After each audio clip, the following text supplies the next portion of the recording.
que vários judeus não comem carne de porco, frutos do mar e não misturam carne com leite? E aí eu não estou falando de comer uma picanha e tomar leite, é tipo cheeseburger mesmo, mas tudo bem. Essas restrições fazem parte de um conjunto de leis judaicas chamada kashrut. Quem segue a kashrut, ou a comida que está dentro dessa lei, é kasher. E mesmo aquilo que é considerado kasher deve passar por uma série de inspeções. O abate dos animais, por exemplo, deve ser supervisionado por um rabino e segue regras específicas. Alguém que segue a kashrut compra um tipo específico de carne. Eu mesma fiz uma feijoada kasher essa semana, fiquei me sentindo muito kasher. Mas para algumas pessoas, ser kasher vai além da alimentação, tem a ver com atitudes do dia a dia. Essas restrições compõem uma tradição milenar ou têm uma relevância para os judeus no século XXI. Kashrut é o nosso tema desse episódio do E Eu Com Isso, podcast do Instituto Brasil-Israel. Eu sou Anita Efraim, sou jornalista. Eu sou Amanda Hatzira, pesquiso temas relacionados à cultura judaica e sociedade israelense. Nosso convidado hoje é o rabino Natan Freller. Bem-vindo, Natan, e muito obrigada por ter aceitado falar com a gente hoje. Um prazer, uma honra me transformar de ouvinte em participante desse podcast tão interessante e parabéns pelo trabalho que vocês vêm desenvolvendo aí há tanto tempo, trazendo informação, conteúdo muito legal, num formato ainda inovador, talvez para a comunidade judaica brasileira. Muito obrigada, a gente fica muito contente com a audiência. Natan, qual que é a origem da alimentação kasher e como que a Torá justifica essa série de restrições? Que a gente sabe que todas essas leis, elas saíram de alguma forma de interpretações a partir de leituras da Torá, né? Então conta um pouco pra gente. Claro. Vamos entender então um pouquinho como que funciona o processo de criar leis judaicas a partir da Torá. O que isso significa? A gente fala que a Torá tem 613 mandamentos, mitzvot. Tem uma lista, tem uma parte na Torá que você encontra a lista? Não. A Torá não foi feita, não foi escrita de uma maneira como um código de lei para você abrir e seguir. E o judaísmo que a gente vive hoje, a gente chama de judaísmo rabínico. O que eu quero dizer com isso? O judaísmo rabínico, ele sofreu uma grande influência dos primeiros rabinos, mais ou menos há uns 2000 anos atrás, é quando esse processo começa. Está ligado também à destruição do templo em Jerusalém no ano 70. E até então, os textos da Torá tinham um papel numa sociedade que era centralizada no templo, nos sacrifícios, nas oferendas que eram trazidas até o templo, e feita pelos Koanim, pelos sacerdotes. E esses três pilares, as oferendas, o templo e o sacerdote, mudaram naquele momento. O templo passa a ser a casa de estudo e a sinagoga, o sacerdote passa a ser o rabino e as oferendas, os sacrifícios passam a ser a reza. Então a gente está falando realmente de um tripé importante para a religião que sofre uma grande mudança naquele momento. Então sempre que a gente for falar de que os rabinos entendem hoje sobre qualquer coisa, nem sempre as respostas do que a gente está procurando vai estar diretamente na Torá. Porque a gente, na verdade, brinca que o judaísmo não é uma religião da Torá, ele é a religião da interpretação da Torá. O que importa não é o que está escrito, o que importa é o que a gente faz com o que está escrito, a nossa interpretação, é o significado que a gente dá àquilo. E a kashrut não é diferente. A kashrut também passa por esse processo, enquanto na Torá existem pequenos textos com algumas leis muito importantes. O desenvolvimento que a gente tem hoje em dia, e como a gente vai entender a kashrut de 2000 anos para cá, vai ser bem diferente. Então, por exemplo, na Torá fala que você não pode cozinhar o bezerro no leite da mãe. Essa frase é falada 3 vezes. Então, não tem mais nada sobre separar carne e leite, que hoje é uma coisa básica e parte de qualquer sistema tradicional de kashrut. Mas na Torá não fala isso. Tem 3 vezes que não pode cozinhar o bezerro no leite da sua mãe. E os rabinos interpretaram que, como tem 3 vezes essa mesma lei, pensando no contexto, como elas estão relacionadas, em que parte da Torá que elas estão, cada uma delas, na verdade elas vão ensinar 3 coisas. Você não pode comer carne e leite juntos, você não pode cozinhar carne e leite juntos, e você não pode ter nenhum benefício de carne e leite juntos. Então, por exemplo, eu não poderia ter um restaurante que eu ganho dinheiro vendendo cheeseburger.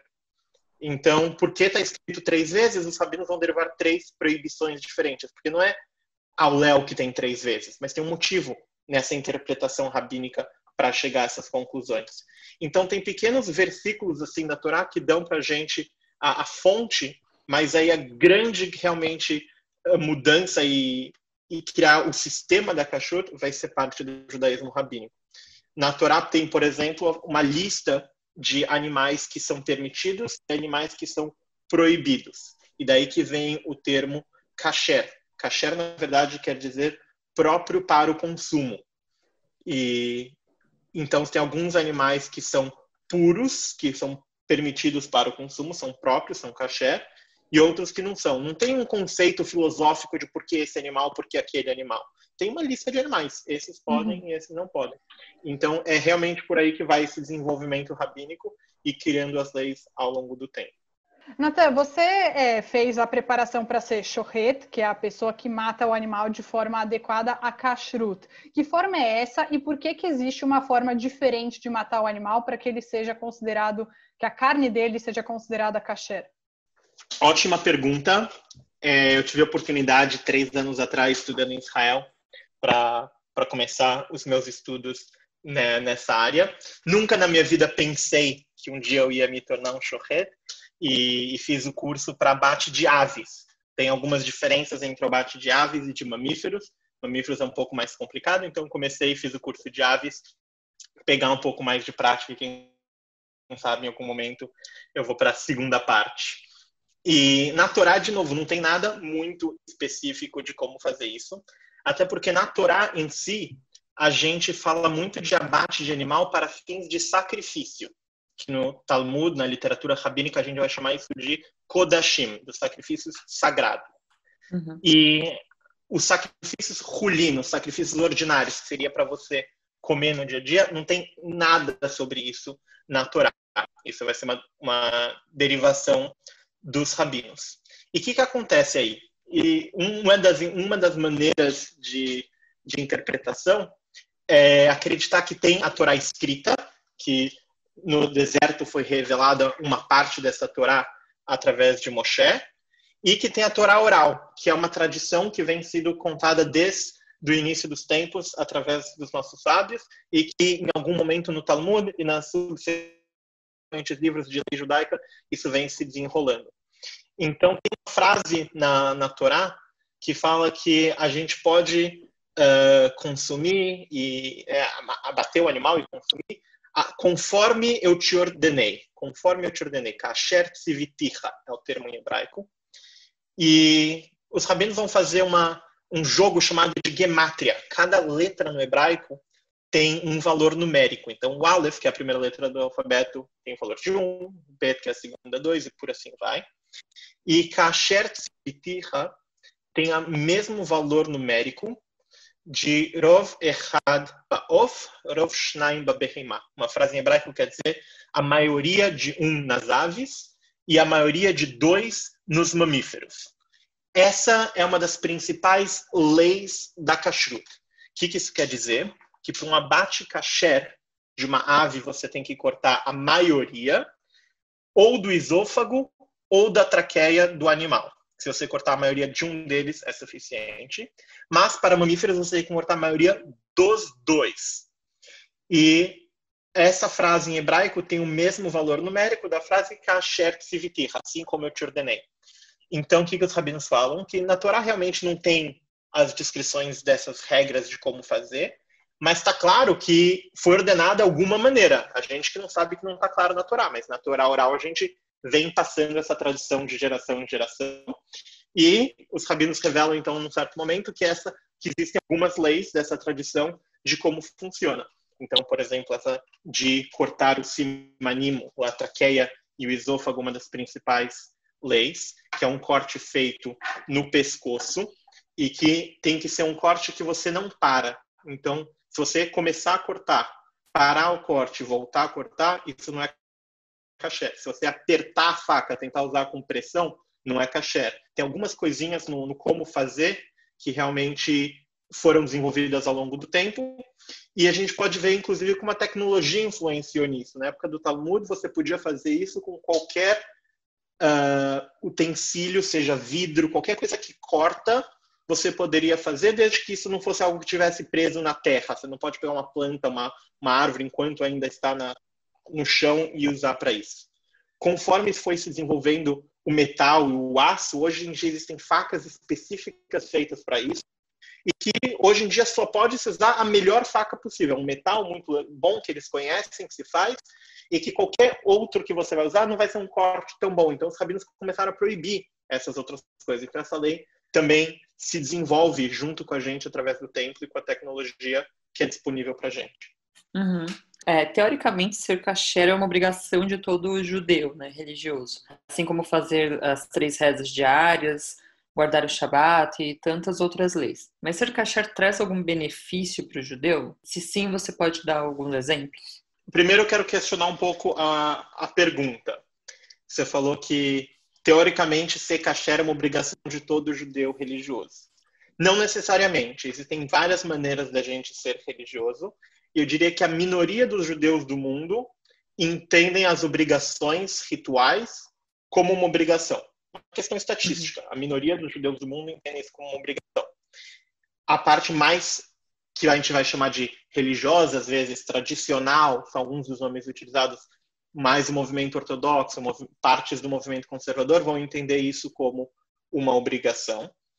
E muitos outros vão entender isso como talvez uma opção, uma parte mais identitária, né? Uma parte de como nós judeus praticamos, mas não necessariamente uma questão de obrigação.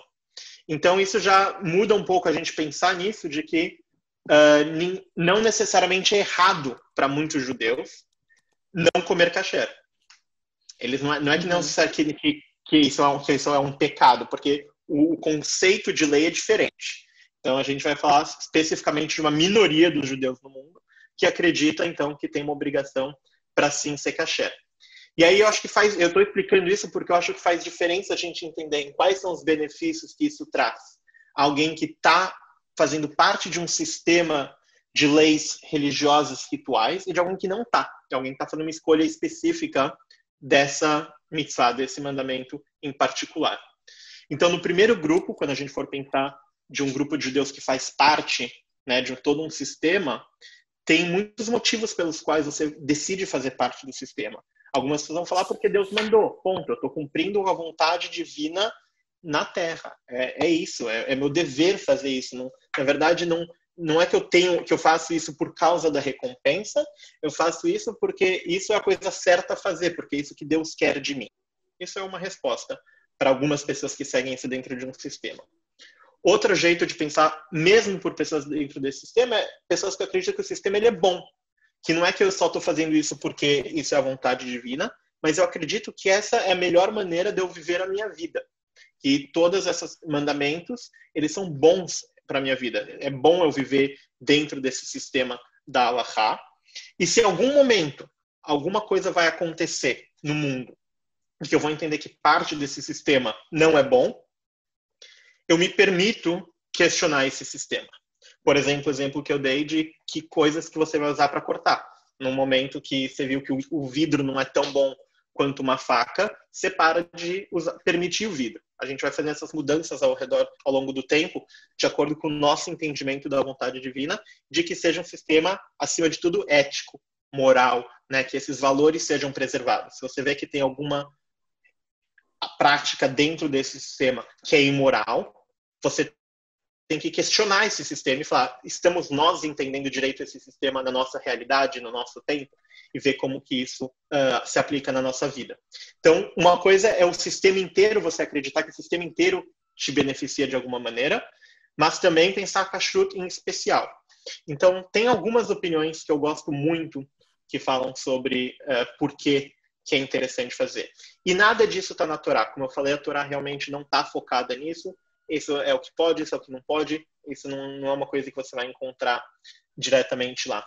Mas, por exemplo, o Rambam, o Maimônides, famoso rabino que viveu na Espanha e no Egito, no século 11, 12, 13, por aí, ele tinha uma crença de que a kashrut ela é boa para o corpo. Ele achava que era como se fosse uma dieta, que é mais saudável você seguir as regras da kashrut. E tem muitos questionamentos médicos sobre isso. Você pode comer chocolate e Coca-Cola a vida inteira e ser kasher. Isso não quer dizer que isso é bom para sua vida. E o Maimônides, ele entendia que, na verdade, realmente, separar carne de leite é bom, não comer porco é bom. Ele entendia que algumas dessas coisas realmente faziam bem para o corpo.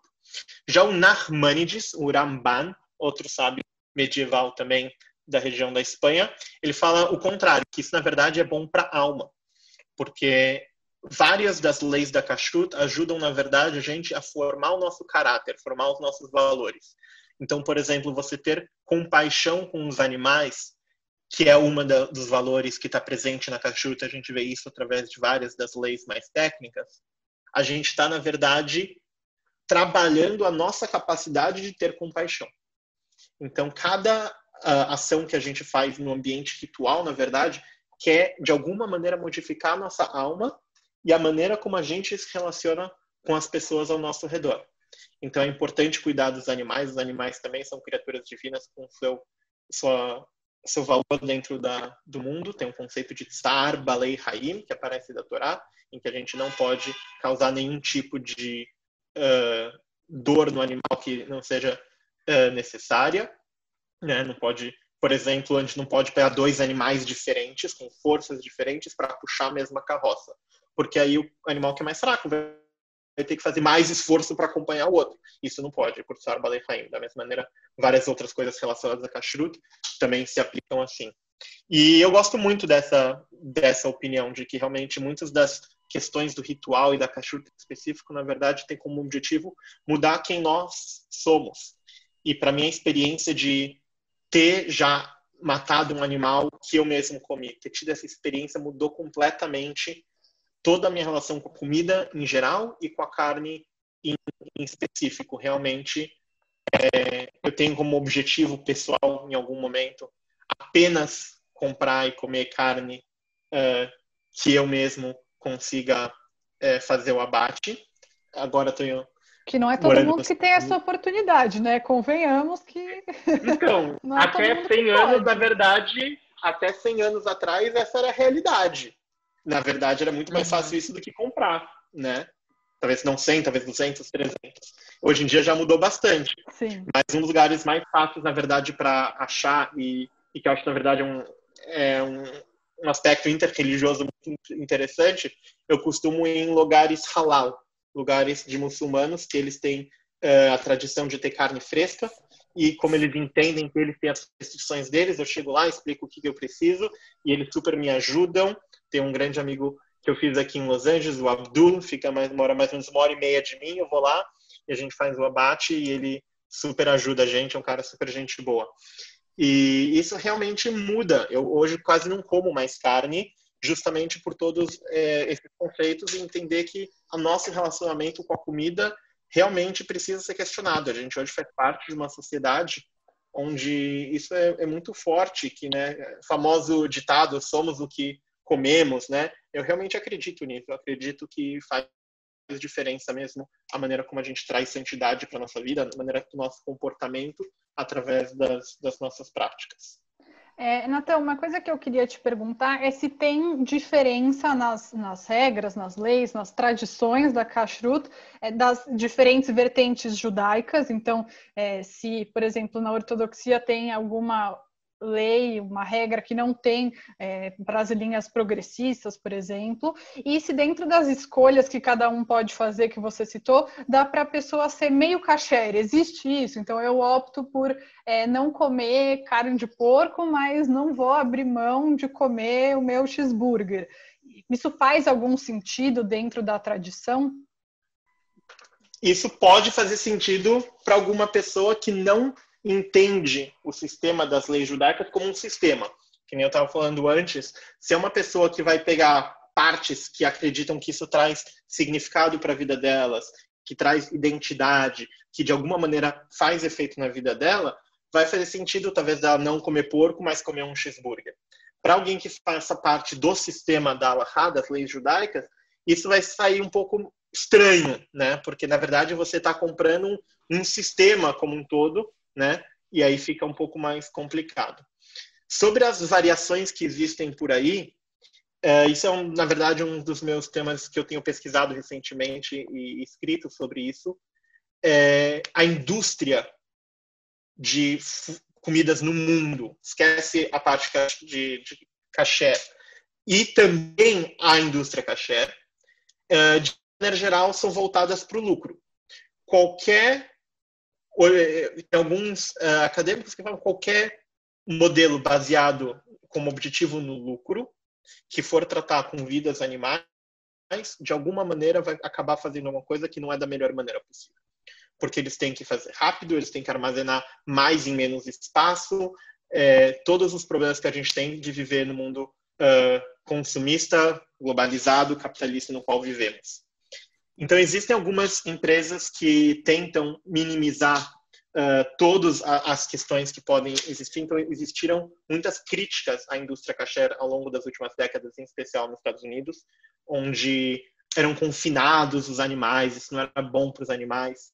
E alguns começaram a mudar, e aí o preço aumentou muito. Então, hoje, se você quiser ter uma carne que é feita pelas empresas que têm a melhor qualidade ética em todo o processo, ela vai ser muito mais cara. E, obviamente, tem brigas internas sobre certificações. Então, tem um rabino tal que dá uma certificação, outro que dá outra, um fala que a do outro é mais kasher, só aceito desse, só aceito daquele, e que tem a ver com uma parte de tradição, de que pessoas vêm de diferentes lugares e têm tradições diferentes, e uma parte de mercado, né, que essas pessoas ganham dinheiro através desse tipo de certificação, e isso, infelizmente, atrapalha, na minha opinião, trazer a santidade através da comida. O movimento conservador aqui nos Estados Unidos, ao longo dos últimos 10, 15 anos, tem trabalhado muito nessa área.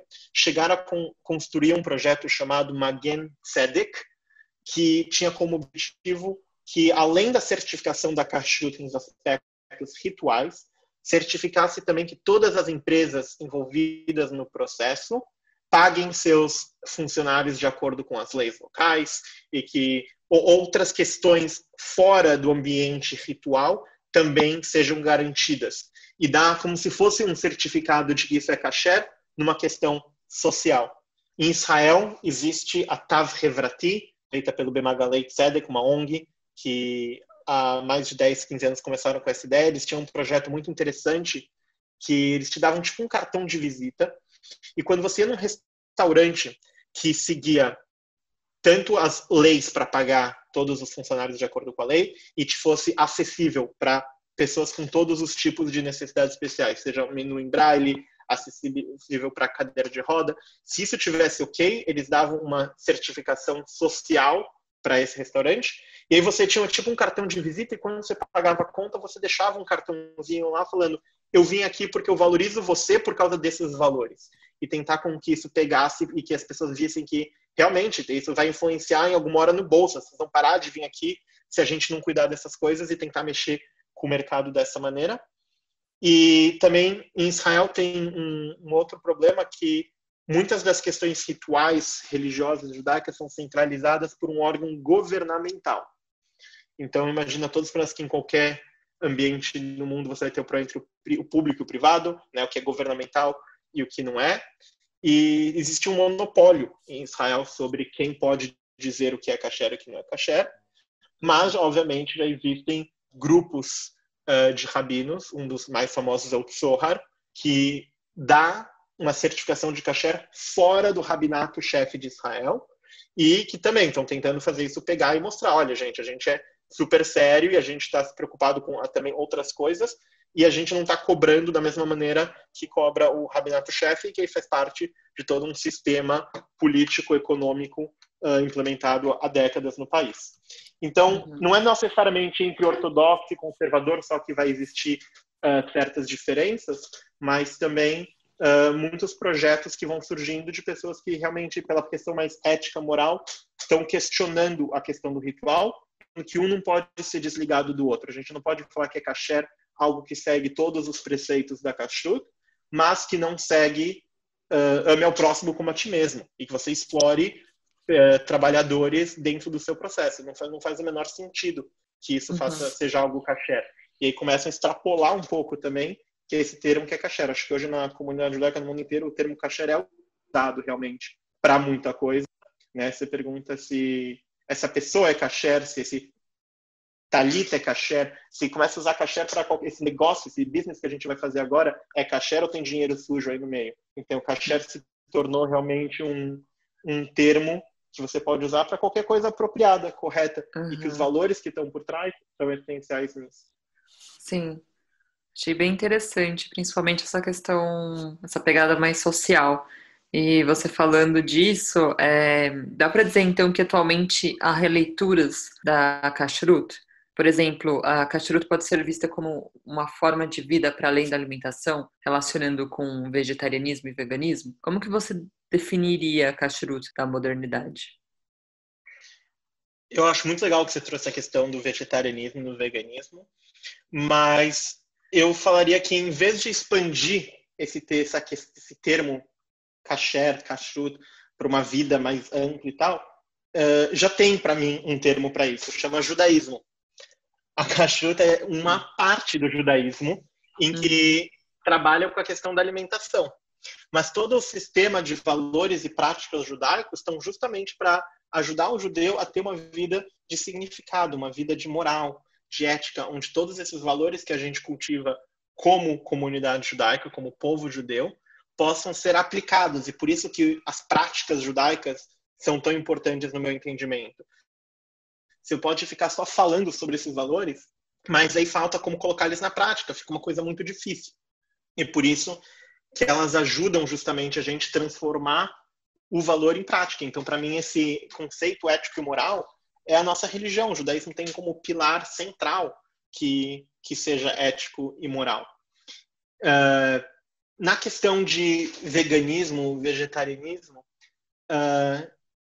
no paraíso, no Gan Eden, onde Adão e Eva, no início da Torá, estão, eles são veganos, eu acho. Com certeza vegetarianos, mas, se não me engano, veganos. E eles, realmente, Deus apenas permite para eles comer frutas e folhas e tudo mais. E só após a história da Arca de Noé, em que Deus vai permitir para o homem comer animais. Ou seja, isso vem como uma coisa posterior, como uma permissão, porque o homem sentia muita sede de comer carne. Isso vai aparecer em outros lugares também na Torá, que o homem só pode comer carne se for por uma questão de precisa se saciar dessa sede, mas que, em geral, não devemos comer carne. E o Talmud, que é o principal livro desse judaísmo rabínico, tem uma discussão muito interessante para quem depois quiser ver em Hulin 84a, que foi, na verdade, um dos textos que me fizeram querer estudar mais sobre todo esse tema e virar shochet. Nessa discussão, eles estão falando que uma pessoa só pode, na verdade, consumir carne de animal se ela realmente tiver um desejo sobre isso, e quando foi assim, não consegue mais aguentar, e que ela mesma, né, a melhor maneira de garantir que isso seja feito dessa maneira é que cada um vá lá e faça o abate do seu próprio animal. E que esse conceito é uma prática justamente para preservar esse valor. Então, a gente quer tentar ao máximo não consumir carne, a gente entende que às vezes a gente quer carne, e aí depois os rabinos, no meio dessa discussão, eles vão entrar meio que como se fosse um meio campo, assim, onde eles se sentem mais confortáveis. Vai, sexta-feira à noite de Shabbat, você come carne, e isso teria que ser o suficiente para você, isso é uma boa prática. E justamente foi tudo isso que eu decidi que eu queria tentar aprender mais sobre isso e ver se eu me sentia capaz de fazer isso. E eu fiz uma promessa para mim mesmo, que se eu não fosse capaz, que eu virar vegetariano. Para mim isso realmente faz sentido, que se eu não tenho a capacidade de tirar a vida daquele animal para comer, que eu não tenho o mérito, não posso me beneficiar realmente da carne desse animal, porque eu não fiz o que é parte desse processo. Né? Eu brinco de contar para o pessoal, frango não nasce em prateleira do supermercado. Né? O processo da criação da comida é bem diferente do que o que a gente conhece hoje em dia. E tenho como objetivo, quem sabe, em breve, poder fazer um abate a cada 2 meses, colocar alguns frangos no meu freezer, comer de sexta-feira à noite, para mim isso seria mais do que suficiente. Muito legal isso que você falou, Nathan. Eu achei muito interessante. Nunca tinha ouvido falar desse relato, né? Não relato porque você não estava lá, mas você entendeu disso que você explicou pra gente, de que Adão e Eva, inclusive, tinham uma alimentação livre de carne. Achei isso muito interessante. E eu queria fechar, que o nosso tempo já está acabando, mas com uma pergunta mais de curiosidade, que muita gente já me perguntou e eu mal sei explicar a resposta, então vou perguntar para alguém que sabe.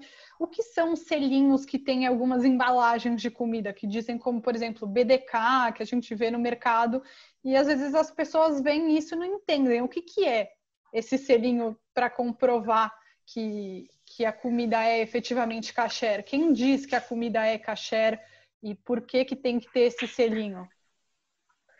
Tem muitas pessoas do mundo vegetariano e mais progressista aí com as questões do que a gente come e tudo mais, que falam, se você não consegue entender um ingrediente dos que está na lista do pacote, você não pode comer.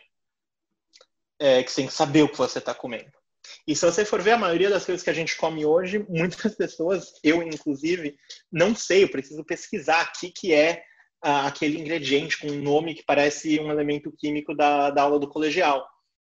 E a gente não sabe qual é a procedência dessas coisas, de onde elas vêm. E os selinhos, eles vêm para ajudar, justamente numa era onde é muito difícil a gente saber o que é kasher e o que não é. Pessoas que conhecem mais avisam, olha, isso aqui a gente checou e é kasher, isso aqui a gente checou e não é kasher. A questão é, de novo, tem uma questão econômica, tem alguns que cobram, tem alguns que não cobram, tem empresas que decidem fazer porque acreditam que isso, principalmente aqui nos Estados Unidos, gostam de ter isso porque outras pessoas não judias olham para isso e acham que é mais saudável porque tem o selo kasher. Tem pesquisas de marketing aqui que demonstram um pouco disso. E tem outros decidem não colocar justamente porque falam, meu público não tem interesse necessário, eu não estou focado no público kasher e tem um custo que eu não quero passar para o meu consumidor. Então, os selinhos podem variar muito. Eu trabalhando como mashgiach, supervisionando algumas cozinhas, a gente tinha listas de quais são os selinhos que são aceitos e alguns são regionais. Então, o BDK, por exemplo, quer dizer Beit Din Kashrut, Tribunal Rabínico sobre as Leis da Kashrut, e ele é um selo brasileiro, são rabinos brasileiros que dão essa aprovação. E aqui nos Estados Unidos você tem centenas, alguns regionais, alguns nacionais, em Israel também. É muito comum você comprar vinho em Israel, e às vezes você pode encontrar até 7 selos, foi o máximo que eu pessoalmente encontrei, numa garrafa, porque eles querem garantir que eles podem vender para todo mundo, mas nem todo mundo aprova esse selo, aquele selo, então eles pagaram para todo mundo, tem 7 selos para garantir que eles podem vender o vinho deles para todo mundo. Então, seria isso, é só uma garantia de que alguém que conhece as leis a fundo checou para você, e aí você não precisa nem se preocupar em ter que entender cada um dos ingredientes. Eu, quando vejo que alguma coisa é vegana, por exemplo, isso, na verdade, para mim está dando o mesmo tipo de atestado de que eu sei o que está lá dentro. Né? Eu sei que não tem nenhum produto de origem animal, nem nada do tipo, e por isso eu me sinto confortável comendo alguma coisa que foi checada por algum serviço regulatório para garantir que aquilo é vegano ou vegetariano, e eu como de lá sem nenhum problema, porque isso, na verdade, tem o mesmo objetivo do selinho, dizer para você o que você está comendo. E aí eu não precisaria de uma garantia de que todo o processo realmente foi checado, aquilo para mim seria suficiente. Muito legal, Nathan, inclusive essa comparação. E acho que agora quem está ouvindo a gente vai prestar mais atenção nos produtos dos mercados, procurando o selinho kasher. A gente queria agradecer muito mais uma vez você ter aceitado conversar com a gente, compartilhar o que você conhece sobre esse mundo da kashrut. Venha mais vezes participar e conversar com a gente. Muito, muito obrigado pelo convite e será uma honra. Quando quiserem, estamos aí. Legal. Então tá bom, gente. Até a próxima, até semana que vem. Tchau. Tchau. O Eu Com Isso teve produção de Ana Clara Malka Burman e Anita Efraim, edição de Amanda Hatzira e apoio de Daniel Dueck, Marília Neustein e Rafael Cruxin.